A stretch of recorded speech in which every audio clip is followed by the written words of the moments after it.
Nós também estamos aí na jornada, que é a nossa exposição pela carta de Paulo aos Efésios, e eu convido você a abrir comigo a sua Bíblia na carta de Paulo apóstolo aos Efésios, o capítulo de número 5.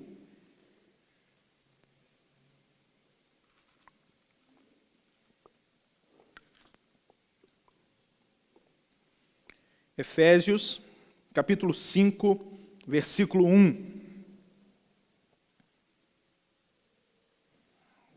Carta de São Paulo, no capítulo 5, verso 1.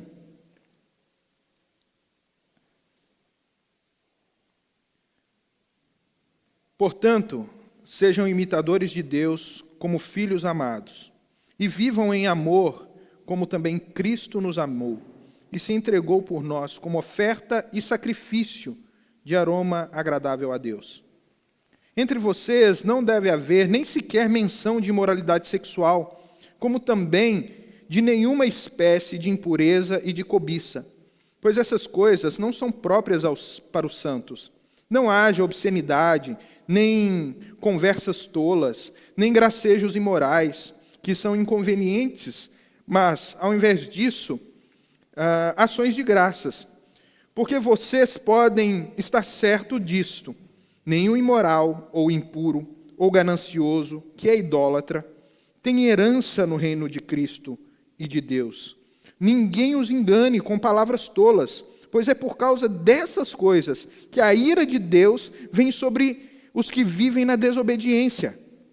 Portanto, não participem com eles dessas coisas, porque outrora vocês eram trevas, mas agora são luz no Senhor.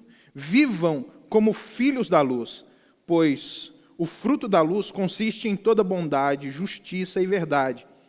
E aprendam a discernir o que é agradável ao Senhor.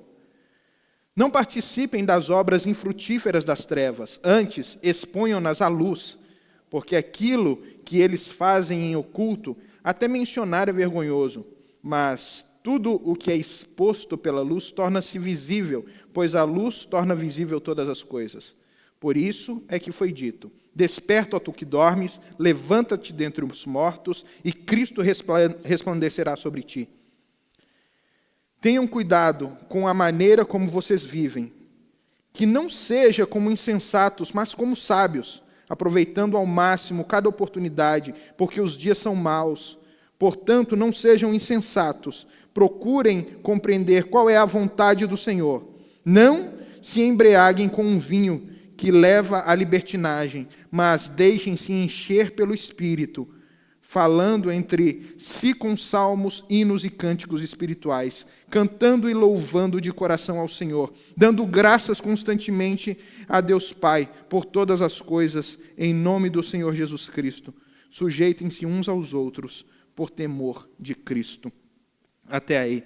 E eu estava lendo esse texto e eu comecei a me perguntar, Senhor, quando lemos textos como esse, nós somos profundamente confrontados.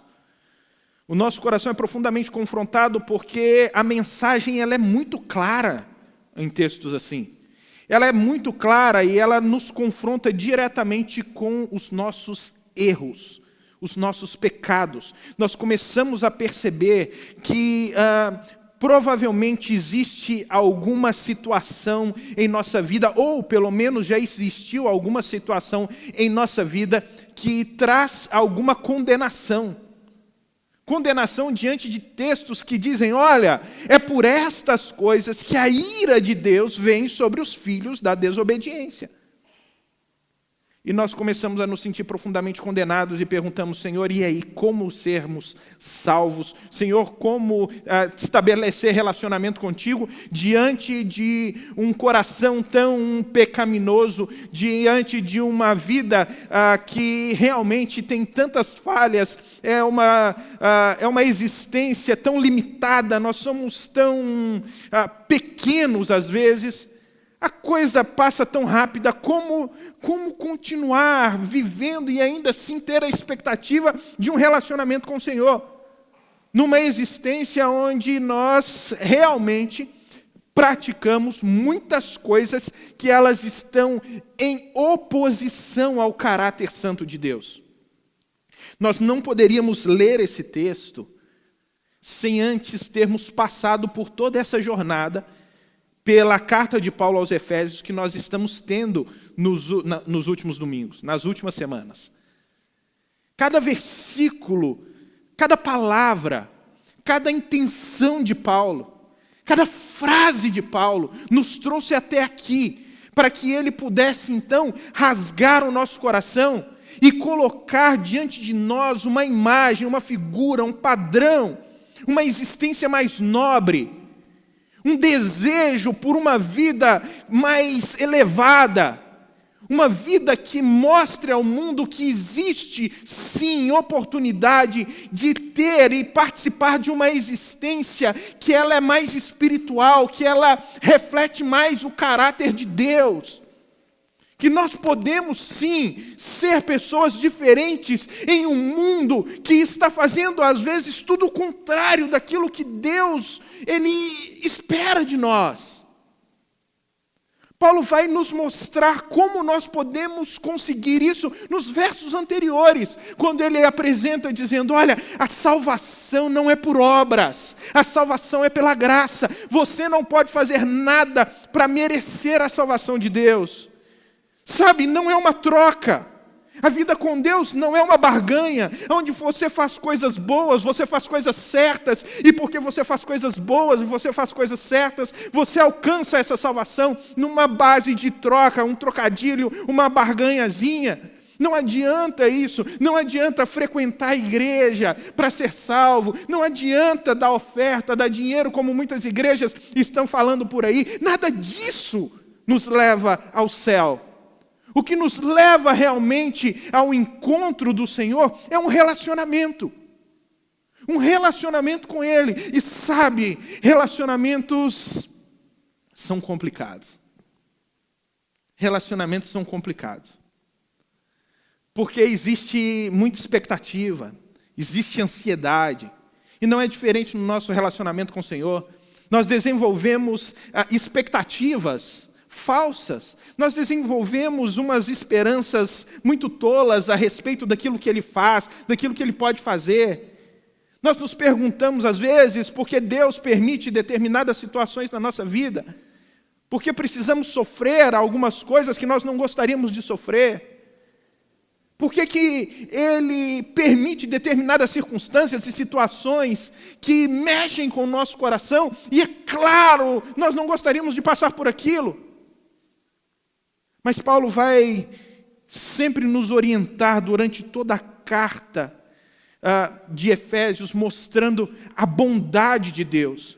E como Deus, antes de todas as coisas, quando nos chama, nos aproxima dEle, pela sua graça, Ele nos torna pessoas extremamente abençoadas. O problema não está com Deus, o problema não está naquilo que nós daquilo que nós recebemos de Deus, está naquilo que nós esperamos de Deus, porque Deus já nos abençoou. No primeiro capítulo, Paulo vai dizer que nós somos pessoas muito ricas.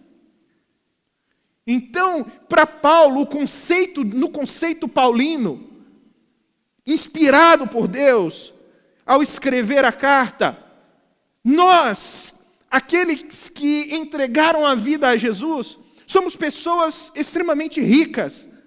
Porém, o problema não está no conceito paulino de riqueza, mas no nosso conceito ou na nossa interpretação do que ele está chamando de riqueza. Porque muita gente está achando que ser rico é ausência de problemas, ausência de crises e abundância de bens materiais. Isso é você ser rico em Deus. Isso é você ser cheio de Deus. Isso, na verdade, se tornou expressão de uma profunda espiritualidade com Deus. Quando, na verdade, nós enxergamos na vida de Jesus completamente o contrário. Um homem simples, que andou com outras pessoas, que caminhou com gente. Um Deus que não teve a menor vergonha de se fazer homem, caminhar entre nós, como aquele que diz, olha, você quer me seguir? Eu já vou adiantando para você. Eu não tenho nenhuma pedra para reclinar a cabeça. Eu garanto que você tem pelo menos um travesseiro. Ele não tinha nenhuma pedra para reclinar a cabeça. É esse Cristo que todo mundo está achando que promove um tipo de vida de ausência de crises e problemas e abundância de bens, que viveu nessa terra e na hora que precisou pegar água porque não tinha sede, precisou pedir para uma mulher de uma outra etnia samaritana, uma mulher que ninguém gostava de conversar com ela. Ele foi justamente conversar com ela, porque ele tinha algo para oferecer para ela, e não algo para ter dela.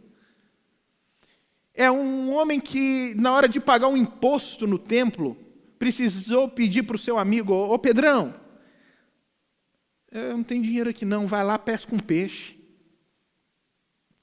O dinheiro vai estar na boca do peixe. É o Jesus que nasceu na manjedoura. É o Jesus que, quando foram pagar pela apresentação dele ao Senhor, pagaram a menor oferta do templo, 2 rolinhas, 2 pombinhas. É o Jesus que, quando foi fazer uma festa com seus discípulos, que nós também fazemos mensalmente, ceia, ele não tinha nenhum lugar para fazer. Ele precisou pedir emprestado. E sabe, a mesa era emprestada, o lugar era emprestado, o balde que ele usou para lavar os pés do discípulo era emprestado, a toalha que ele secou os pés dos discípulos era emprestada. E para chegar lá, ele precisou entrar na cidade num jumentinho. E sabe de uma coisa? O jumentinho que ele entrou também era emprestado. Ele morreu nu, crucificado, por amor. E mesmo assim, não teve ninguém que pôs o pé nessa terra que foi mais rico do que ele. O que está errado não é aquilo que Deus pode fazer por nós. O que está errado são as nossas expectativas acerca do que Ele pode fazer por nós. Ele está trabalhando em nós, sobre quem nós somos, é na nossa história, é na nossa essência, é no nosso coração. É esse o chamado que Paulo está agora nos convocando de uma maneira tão bela. Vocês estão entendendo? Ele está dizendo que Deus chamou vocês para um novo estilo de vida, mais elevado, mais nobre, um estilo que mostra ao mundo que existe um povo diferente, um povo que ama, um povo que tem esperança, um povo que apesar de,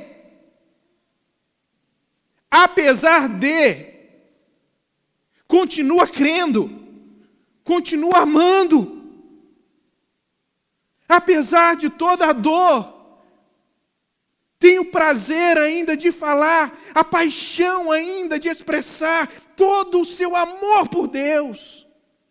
É apesar de qualquer coisa que nos aconteça, por pior que seja a dor. Então Paulo começa dizendo, portanto, e esse portanto liga tudo aquilo que foi falado antes, tudo aquilo que eu falei antes, depois de tudo que eu falei para vocês, de toda a riqueza, de toda a beleza, de toda a graça apresentada até aqui. Portanto, depois disso, vocês entenderam tudo isso? Ele vai dizer, sejam imitadores de Deus como filhos amados.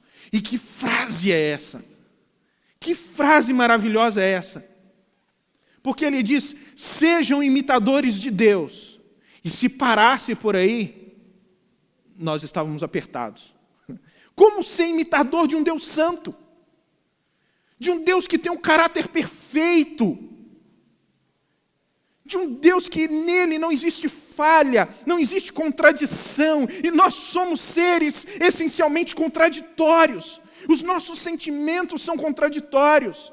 As nossas vontades, aquilo que nós fazemos é tão egoísta, é tão voltado para nós mesmos e para a nossa autossatisfação. Como nos compararmos a esse Deus santo? Aí ele fala, não é assim. Vocês são imitadores de Deus como filhos amados. Como filhos amados. Ai, irmãos, que coisa maravilhosa. Imagina comigo o que Paulo está dizendo. Imagina você, pai, e você que será pai, que cria o seu filho com todo o amor, e você sai, trabalha, dá o seu corre todo dia, para poder colocar comida na boca dele, mas não é só isso.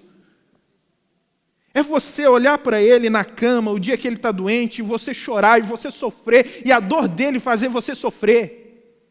A dor dele fazer você sentir, e você sente tanto, e os pais que estão aqui, e as mães também, claro, conseguem saber muito bem o que eu estou falando, a ponto de você falar assim, eu queria estar no lugar dele. Eu queria estar no lugar dele. Tamanho é o amor que você tem. E você cria esse filho com todo o amor. E à medida que você cria esse filho com todo o amor, você percebe, mãe, pai, que ele começa a ter traços seus. Ele começa a ter traços, características próprias suas. Ele começa a andar como o pai, a sorrir como a mãe. Ele começa a ter o vocabulário dos pais. Ele começa a agir e a reagir como pai. Por quê? Porque ele é o filho amado, ele copia naturalmente, sabe, não é algo forçado, não é algo que alguém vem e impõe como lei, faz isso porque senão você vai para o inferno, faz isso porque senão você está debaixo das hostes do diabo e eles vão destruir a sua vida. Não é assim que funciona a vida cristã, não é por medo. Não é por temor, não é por desespero sobre aquilo que vai acontecer, mas por um relacionamento saudável, perfeito com o Pai. Você entende quem Ele é, aquilo que Ele faz por você, e deslumbrado com o Pai, como aquele filho que olha para o Pai e tem no Pai a figura do herói. Porque a criança é isso, ela tem no pai, na mãe, a figura do herói. O pai que vai ali e faz aquele aviãozinho de papel. E o filho fica vendo aquilo deslumbrado, e de repente o pai joga, e aquele aviãozinho ainda meio que torto, voa. E o filho fala, uau, meu pai é o máximo, olha o que meu pai faz. Meu pai faz um avião supersônico. Para ele é alta tecnologia. É só um aviãozinho de papel. Se nós olharmos deslumbrados por tudo aquilo que Deus faz, toda a criação dele, toda a majestade dele expressa, sabe, no cosmos, cada estrela, cada lua, cada vida, cada experiência, cada relacionamento, nós nos deslumbrarmos com a presença dele na nossa vida, mais do caráter dele vai sendo visto em nós, por causa de amor e deslumbramento. Não porque alguém está apresentando isso de forma legalista, como uma religião fria, que afasta as pessoas. Eu vejo que cada vez mais as pessoas elas se afastam do cristianismo, justamente porque virou isso. Um monte de regras, faça ou não faça. Se você faz isso, você é cristão. Se você não faz isso, você não é cristão. Você pode fazer o que é errado e não ser o cristão, e fazer o certo e não ser o cristão do mesmo jeito. Porque cristianismo não está em seguir regras, mas em estabelecer relacionamento com Deus. Como esse filho amado. E aí sim, como esse filho amado, ele vai dizer que se entregou por nós, como filho amado. Portanto, sejam imitadores de Deus como filhos amados, e vivam em amor, como também Cristo nos amou e se entregou por nós como oferta e sacrifício de aroma agradável a Deus. Aí ele vai dizer, tem uma forma de você saber como Deus é. Como Deus é. Você já pensou assim, não, beleza, ele está falando que eu preciso imitar Deus, mas eu não sei como é Deus. Como Deus é? Duas maneiras Deus se revela. Primeiro, o caráter dele é expresso nas Escrituras. Quanto mais você conhece a Bíblia, mais você conhece quem Deus é, o caráter dele. E segundo, a maior revelação de Deus, a maior forma como Deus se revelou à humanidade foi na pessoa de Jesus. Quando nós sabemos quem é Cristo, quando nós entendemos a pessoa de Cristo, então nós entendemos Deus na sua totalidade. Paulo vai dizer que ele era a plenitude de Deus, ou seja, e Cristo era pleno, Deus pleno, vivendo entre nós. Então é assim que nós entendemos quem Deus é. Deus é Cristo. E como é que esse Deus que nós precisamos imitar vive? Ele vive em amor. Foi assim que ele caminhou entre nós. Em amor, ele encontrava as pessoas na sua necessidade. Ele encontrava e olhava no olho. Ele sentia com. Ele padecia com. Sabe, são as histórias mais fantásticas que nós podemos ter nas Escrituras, o momento em que Cristo ele consegue se colocar no lugar da outra pessoa, de tal forma que ele consegue mudar os seus sentimentos automaticamente. Como conta a história da viúva de Naim, ele está numa multidão, onde ele acabou de fazer vários milagres, e aquela multidão, então, muita gente foi curada, muita gente viu Jesus fazendo coisas grandiosas. Agora imagina você no meio daquela multidão alegre, e Jesus está no meio daquela multidão vibrante, alegre, e do outro lado, chegando na cidade de Naim, ele olha, saindo da cidade, as carpideiras gritando, um caixão, uma mulher que acabara de perder o seu filho chorando, inconsolável, e ele olha para aquela mulher e de repente ele consegue mudar o sentimento do seu coração de alegria, de festa, e consegue compadecer-se daquela mulher. Ele consegue padecer sofrer com aquela mulher, mesmo estando numa multidão de alegria. Ele muda, ele entra naquela multidão, no meio daquele choro, e ele faz parar o cortejo. Você imagina Jesus mandando parar o cortejo fúnebre. E de repente ele fala para aquela mulher chorosa, espera aí, ele entra no meio do cortejo, abrindo o caminho, vai até o caixão, pega aquela criança, aquele menino,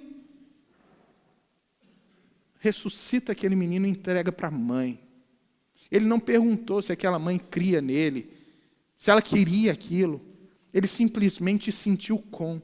Ele fez isso também com aquela mulher que andava encurvada há 18 anos. Ela entra na sinagoga, ele está pregando, ele vai lá e cura aquela mulher. As pessoas ficam bravas com ele, porque ele curou no dia de sábado, e sábado não podia curar. Porque sábado era o dia da religião. E a religião às vezes tem disso. Na religião a gente não pode fazer o bem. Na religião a gente não pode olhar no olho da pessoa e sentir com a pessoa.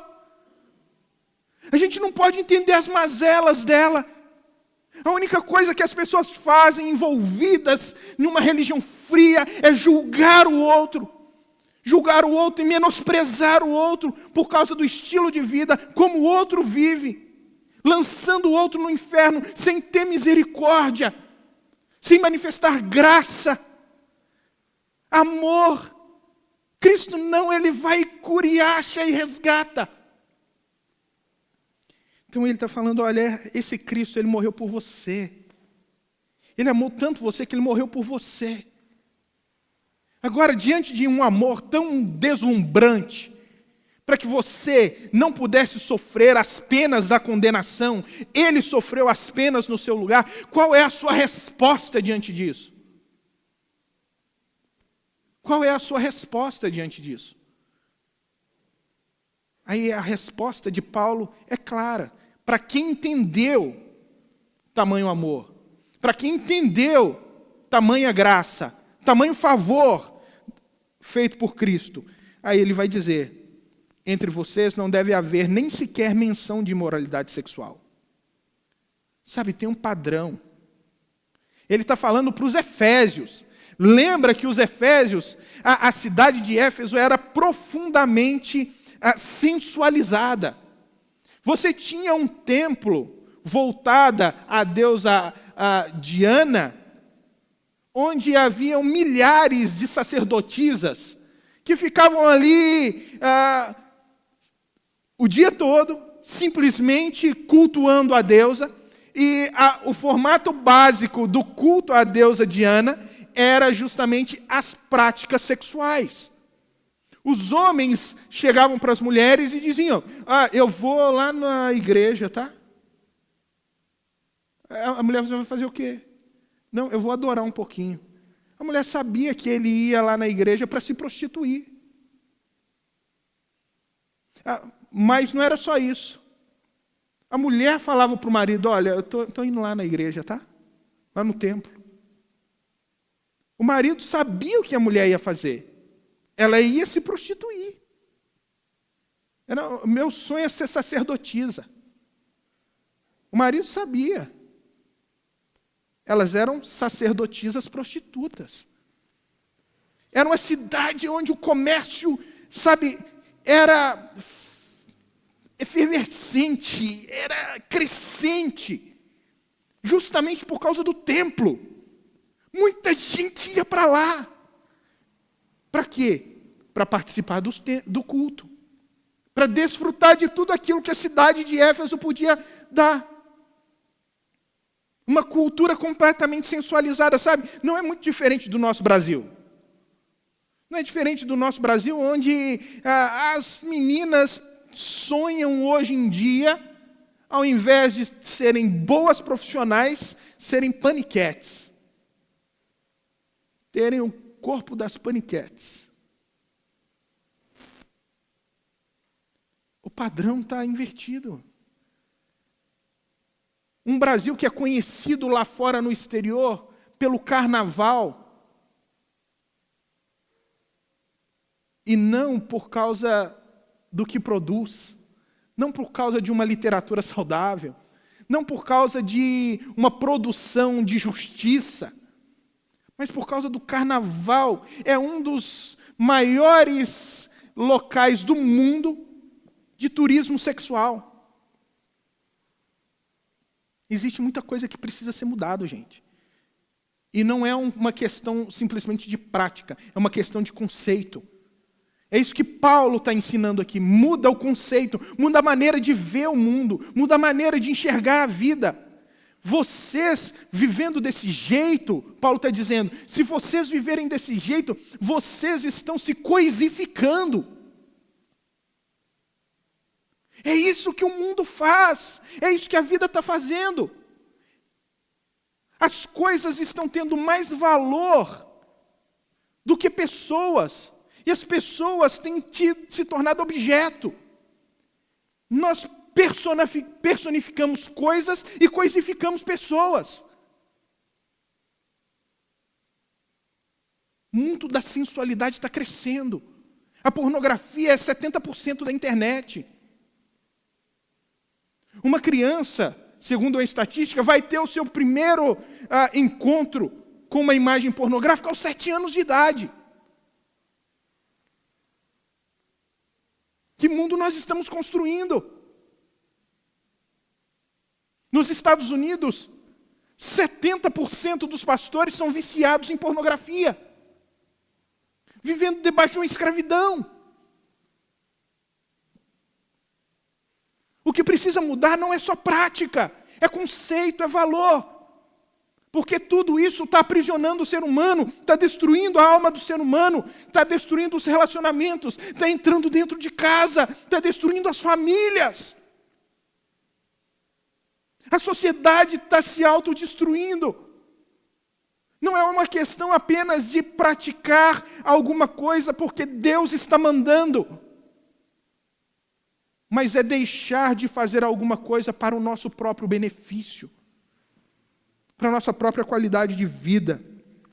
Então ele vai dizer, olha, muda o conceito. E para você mudar o conceito, ele vai dizer, olha, não deve nem haver menção de moralidade sexual. Moralidade sexual aqui, a palavra é porneia, que gera pornografia, tá? Como também nenhuma espécie de impureza ou cobiça. Querer aquilo que você não deve querer. Trabalha o teu coração, trabalha a tua mente. Permita que Deus trabalhe aquilo que está passando na sua cabeça. Como? Trocando pensamentos. Ninguém apaga pensamentos. A gente substitui pensamento. Você só pode mudar um sentimento, um desejo, se você tiver um desejo ainda maior. O teu pecado só pode ser superado, a tua falha só pode ser superada, se você tiver um desejo ainda maior. É por isso que Deus precisa ser esse objeto do nosso deslumbramento. Enquanto Ele não for o objeto do nosso deslumbramento, do nosso querer maior, qualquer outra coisa vai tomar o lugar dele no nosso coração. Uma pessoa pode tomar o lugar de Deus no nosso coração. Então, ele vai continuar. Não haja obscenidade, nem conversas tolas, nem gracejos imorais que são inconvenientes, mas ao invés disso, ações de graças. Sabe, muda a maneira como você está vivendo. Não permita que essas coisas façam parte do seu dia a dia, porque se você permitir, isso vai te influenciar para o mal. Pelo contrário, aprenda a dar graças, aprenda a ser agradecido, aprenda a ter um coração agradecido. Está difícil? Aprenda a ser grato. Você quer alguma coisa que você não pode ter agora? Aprenda a ser grato. Um dos grandes problemas do coração humano é justamente esse desejo desesperado, essa cobiça desesperada, que nos leva a passar por cima de tudo e de todos. De tudo e qualquer coisa. Dos nossos valores. Dos nossos princípios. Da palavra de Deus. Simplesmente para ter aquele objeto do nosso desejo. Porque nós não temos naturalmente um coração agradecido. Então, o princípio é, tornem-se gratos. Mas aí, ele continua dizendo, porque vocês podem estar certos disso. Nenhum imoral, ou impuro, ou ganancioso, que é a idolatria. Olha que interessante. Ele volta a repetir a imoralidade, ele volta a repetir tudo aquilo que a sociedade de Éfeso fazia, mas aí ele traz agora uma nova realidade, um novo quê? Ele fala assim, existe um problema, a idolatria. E às vezes nós achamos que idolatria é apenas adorar a deuses diferentes do nosso Deus. Não. Idolatria é tudo aquilo que está no seu coração em primeiro lugar, que Deus.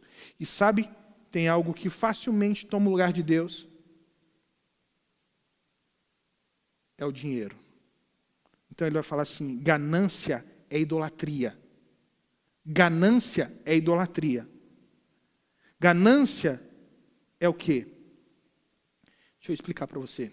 Qual é o problema com o dinheiro? Dinheiro é problema? Não, o problema não é dinheiro. Dinheiro não é problema, vamos colocar aqui. Por quê? Porque dinheiro é dinheiro. Dinheiro você usa para comprar pão, dinheiro você usa para comprar sua casa, dinheiro você usa para fazer o bem para o seu filho, você sabe que você precisa do dinheiro, não é? Você paga água, luz, telefone, você paga um monte de coisa com dinheiro, você usa e você tem uma vida melhor, uma qualidade de vida melhor, até aí tudo bem. Dinheiro é dinheiro. Agora, Quando o dinheiro passa a dominar você, que é o problema. Enquanto você domina o dinheiro, dinheiro é dinheiro. Quando o dinheiro passa a dominar você, você eleva o dinheiro à categoria de Deus. Você eleva o dinheiro à categoria de Deus e esse dinheiro vai exigir de você a mesma coisa que Deus exige. Vai exigir tempo, dedicação, amor, paixão. Vai exigir de você esforço e você vai fazer tudo na sua vida para viver somente por uma causa, o dinheiro. E você vai passar por cima de pessoas, você vai fazer o que for necessário para ter o dinheiro e alcançar o dinheiro, porque Ele é o Deus. E sabe, o dinheiro é o Deus do nosso século. Ele é o Deus da nossa sociedade. Sabe, mais uma coisa, o dinheiro hoje é o Deus na maioria das igrejas. Porque a maioria das igrejas vivem com um único objetivo: arrecadar dinheiro, tirar dinheiro do povo. E Deus não está nem aí para o seu dinheiro. Deus quer saber do teu coração. Deus quer saber do teu coração.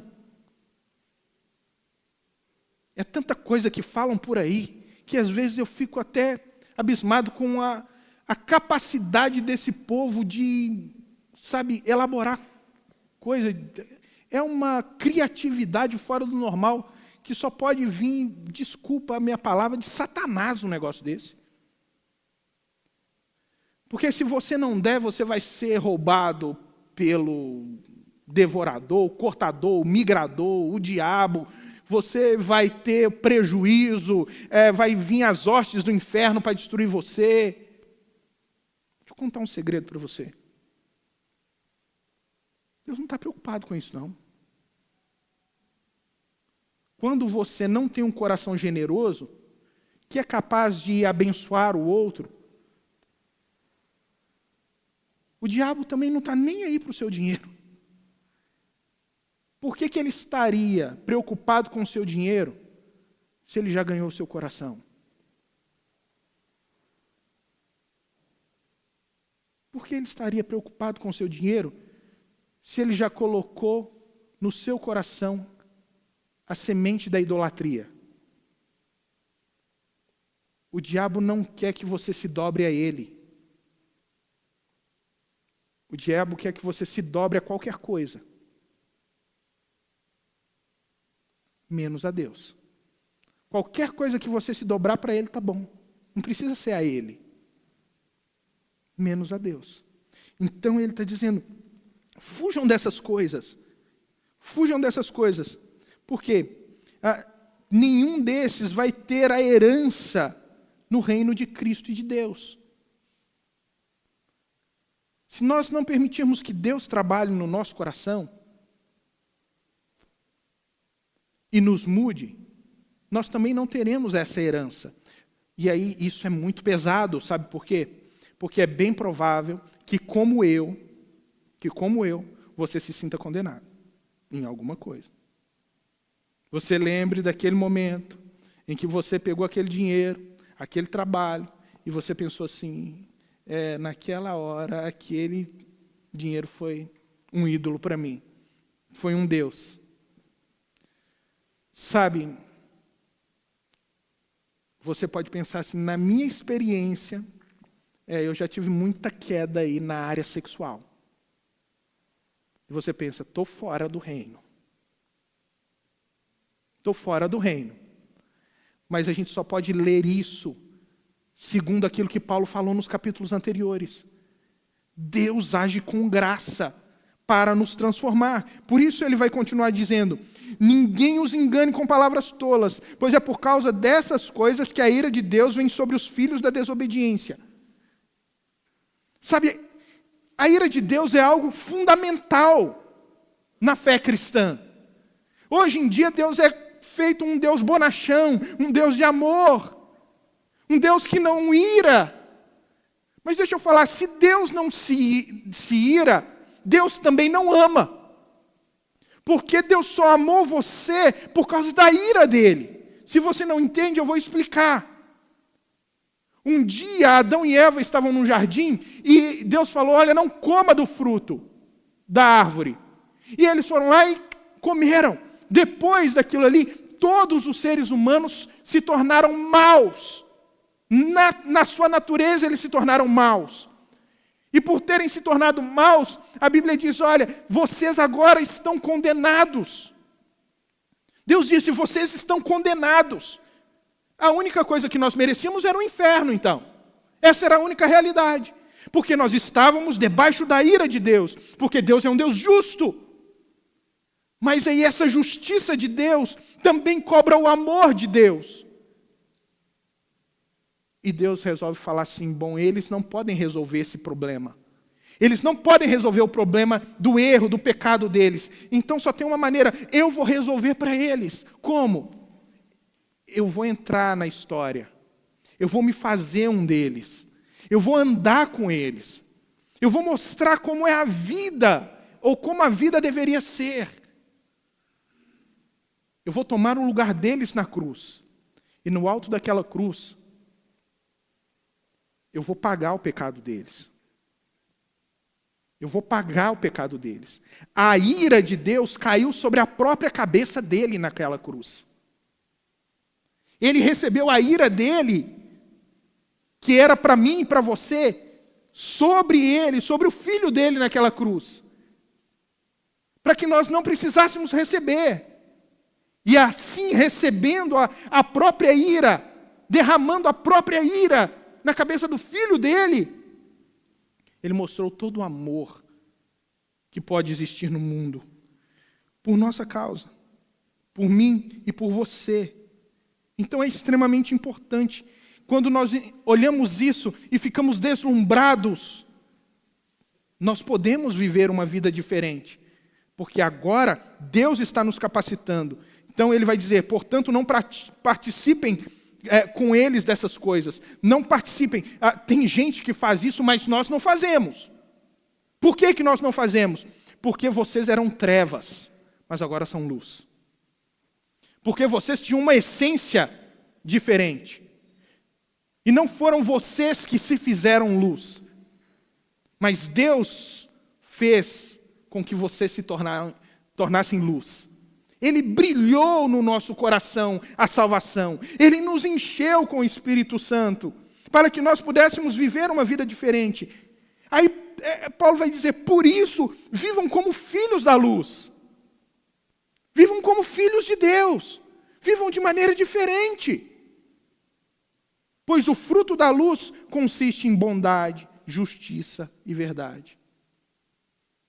Sejam bondosos, sejam justos, sejam verdadeiros, íntegros, e aprendam a discernir o que agrada a Deus. Aprendam o caráter do Pai. O filho sabe o que agrada o pai e o que desagrada o pai. Ele sabe. Aprendam a discernir isso. Como? Através de um relacionamento profundo com Deus. Então ele vai dizer, não participem das obras infrutíferas das trevas. Antes, exponham-nas à luz. Não fiquem participando daquilo que desagrada a Deus. Antes, leva tudo isso para a luz. Traz isso para a presença de Deus e olha, de fato, realmente isso na luz agrada a Deus? Você pode fazer o que você está fazendo na frente de todo mundo? Ou aquilo que você faz, aquilo que você está fazendo, se fosse feito na frente de todo mundo, te envergonharia? Se isso fosse feito na luz, envergonharia você? Envergonharia a Deus? Então exponham isso na luz, e você vai saber. Traga isso para a luz, e você vai saber se isso agrada a Deus ou não. Então ele vai dizer, porque aquilo que eles fazem oculto, até mencionar é vergonhoso, porque aquilo que muitas pessoas fazem, sabe, na escuridão, sozinhos, quando ninguém está vendo, até mesmo mencionar é vergonhoso. É aquele momento que você pensa que ninguém está vendo, mas Deus está. Sabe aquela tecla do computador que chama você?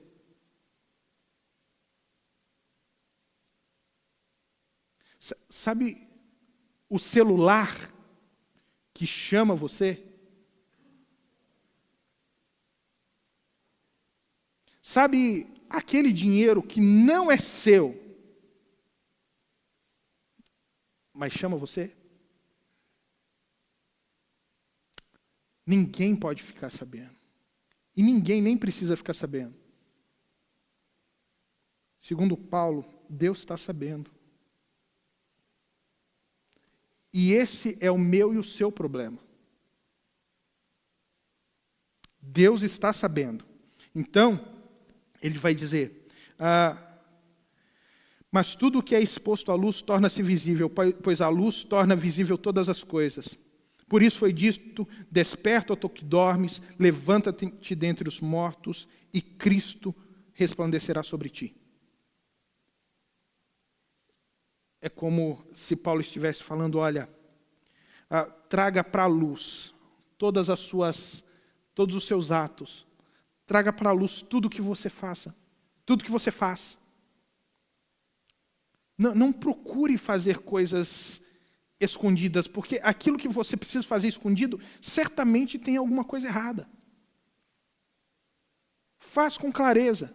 Exponha isso não apenas à luz para que as pessoas vejam, mas, em especial, exponha isso à luz do próprio Evangelho, da Palavra de Deus.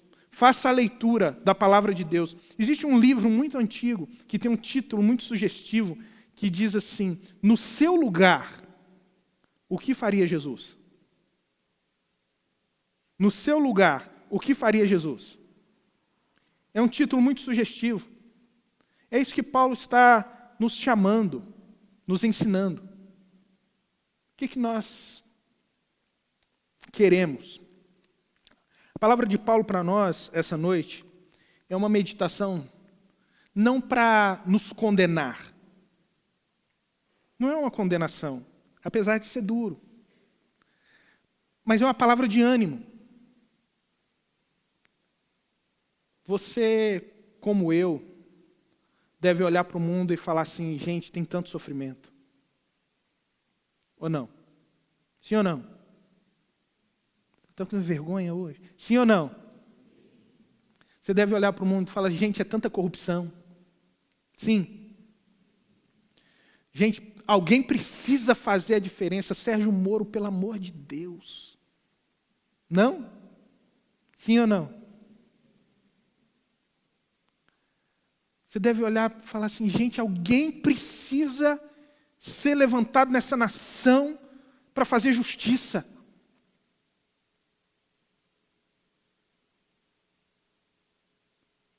Nós olhamos e falamos, gente, é tanta violência. Quando nós vamos ter paz?